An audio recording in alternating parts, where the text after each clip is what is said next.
दक्ष एक 13 साल का लड़का था जिसका दिल जंगल की कहानियों में बसा हुआ था। जब दूसरे बच्चे सुपर हीरो कॉमिक्स पढ़ते थे, तब दक्ष वाइल्ड लाइफ एक्सप्लोरर नाम की मैगजीन्स में घंटों डूबा रहता। उसके कमरे की दीवारें जंगल के मैप्स, रेयर बर्ड्स के पोस्टर्स और बाइनोक्यूलर्स से भरी पड़ी थी। उसका सपना था एक दिन किसी असली जंगल में जाने का, जहां हर पेड़ के पीछे एक राज छुपा हो, जहां हवा भी एक नई कहानी के जैसे लगे। एक दिन उसके पापा डॉक्टर समीर ने बताया कि उन्हें ब्राजील के अमेज़न रेन फॉरेस्ट में 1 महीने के लिए रिसर्च ट्रिप पे जाना है। ये सुनते ही दक्ष की आंखें चमक उठी। पापा, मुझे भी ले चलिए ना, प्लीज, मैं भी जंगल देखना चाहता हूँ। पापा ने पहले मना कर दिया, बेटा, ये जंगल कोई पिकनिक स्पॉट नहीं है, ये अमेज़न है, सबसे बड़ा और सबसे खतरनाक जंगल। लेकिन जब उन्होंने दक्ष के पैशन को देखा, उसके बनाए गए जंगल जर्नल्स, उसका रिसर्च, उसकी तैयारी, तो वो पिघल गए। ठीक है, लेकिन एक शर्त पर, तुम बिना गाइड के जंगल में कभी नहीं जाओगे। और फिर शुरू हुआ दक्ष का सपनों का सफर। जब उनका हेलीकॉप्टर अमेज़न के डेंस ग्रीन कवर के ऊपर से गुजरा, तो दक्ष ने अपनी सीट से झांक कर कहा, ये तो किसी मैजिक वर्ल्ड जैसा है।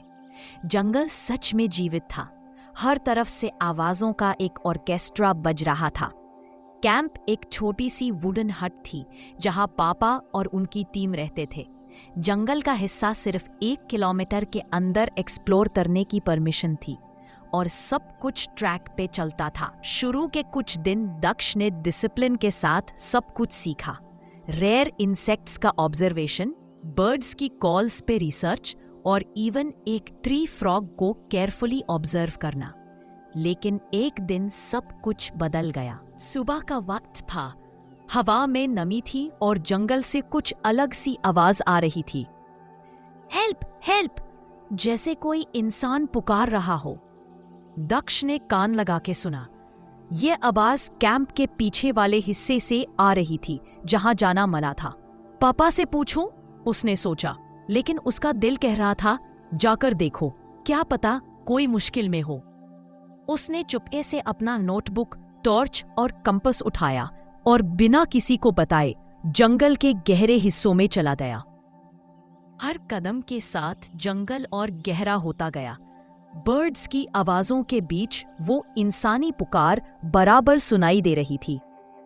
एक मोड़ पर जाकर उसने देखा, एक छोटी सी चिड़िया चमकदार पंख वाली उसी इंसानी आवाज को रिपीट कर रही थी, हेल्प, हेल्प। दक्ष समझ गया, ये तो लायर बर्ड है, एक रेयर प्रजाति जो इंसानी आवाजों को कॉपी करती है। लेकिन उससे ज्यादा इंपॉर्टेंट बात ये थी, वो रास्ता भूल गया था। जंगल काफी गहरा था, हर तरफ एक जैसे पेड़, एक जैसे पत्ते। लाइट कम होती जा रही थी।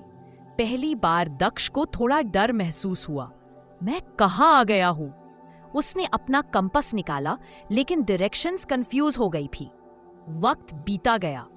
जंगल के साउंड्स अब उसके दोस्तों जैसे नहीं, बल्कि अजीब लग रहे थे।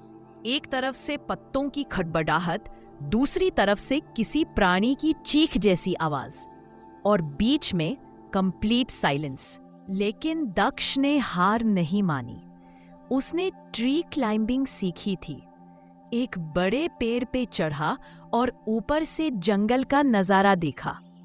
दूर से एक फेंट लाइट दिखाई दी, कैंप का सोलर लैंप। उसने डायरेक्शन सेट की और नीचे उतरकर उस तरफ चल पड़ा। रास्ते में उसने जंगल सर्वाइवल की सारी टिप्स याद की, अपने फुटप्रिंट्स बनाना, पत्तों से निशान छोड़ना और छोटी छोटी आवाजों पे ध्यान रखना। एक जगह उसका पैर फिसल गया और वो गिर गया। थोड़ा खून भी आया, आंखों में आंसू थे। लेकिन उसने खुद से कहा, मैं जंगल से डरता नहीं, जंगल मेरी किताब है, मैं वापस जा सकता हूं। उसने पत्ता बैंडेज की तरह लपेटा और आगे बढ़ता गया। रात होने लगी थी, आसमान में अंधेरा छाने लगा, लेकिन उसे कैंप की लाइट अब ज्यादा करीब लग रही थी। जब वो फाइनली कैंप पहुंचा तो सब लोग परेशान थे। पापा ने उसे देखा और तुरंत गले लगा लिया। मैं डर गया था बेटा, तुम ठीक हो ना? दक्ष ने सिर झुकाकर कहा, पापा मैंने आपकी बात नहीं मानी, लेकिन मैंने जंगल की सबसे बड़ी सीख ले ली। क्यूरियोसिटी के साथ कॉशन होना जरूरी है। उस रात दक्ष ने अपने जर्नल में लिखा, जंगल ने मुझे डराया भी, समझाया भी। हर पेड़ ने एक नई बात सिखाई।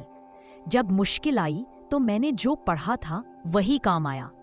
एडवेंचर का मतलब सिर्फ मजा नहीं होता, जिम्मेदारी भी होती है।